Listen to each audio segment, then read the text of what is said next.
Welcome to our guide on deciding whether to cash out your private company shares or wait for the IPO. This video will cover the pros and cons, strategies, and the risk tolerance involved in making such a decision. Here's what we will cover today: current valuation versus future potential, risk tolerance, partial sale negotiation, company performance, and diversification. Let's dive in. When deciding whether to cash out or wait for an IPO, it's crucial to weigh the current valuation against the future potential. A 10x return is significant, but what's the likelihood of the company going public? How realistic is the potential IPO valued? To decide, use objective information and factor in the time value of money, remembering that money now can be more valuable than uncertain future gains. What is important to consider when evaluating the current valuation versus future potential of your investments? Is it the current 10x return, the probability of IPO success, the potential IPO valuation, or all of the above?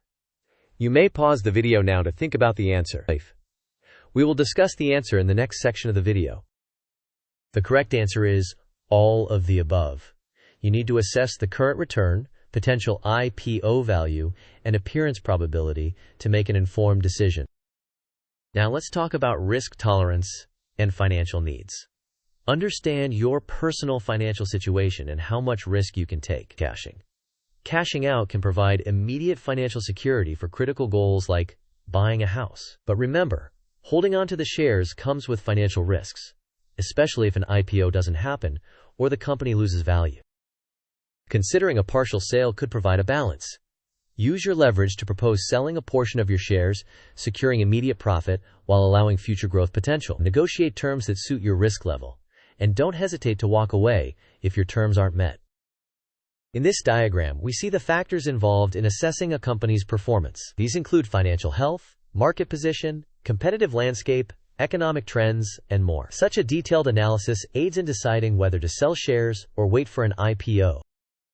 Let's not forget diversification. Owning shares in a single company means higher risk exposure. The key is to diversify across various assets, which helps mitigate potential losses. Always aim for a balanced investment portfolio to safeguard against market volatility. Why is diversification important when dealing with private company shares? Does it reduce overall return, increase risk, reduce exposure to potential losses, or have no effect? Pause the video now to consider your answer. We will discuss this in the next section. The correct answer is reduces exposure to potential losses. Diversification means spreading your risk across different investments to lower the potential of experiencing substantial losses. To wrap things up, whether to cash out or wait for an IPO is a highly individual decision. Carefully weigh the potential rewards, risks, and your financial needs while conducting due diligence. It's essential to use a sensible strategy and align with your personal goals and risk tolerance. Thank you so much for watching. If you enjoyed this video, please give it a thumbs up, share it with your friends, and subscribe to our channel for more insightful content on investing. We'd love to hear your thoughts in the comments below.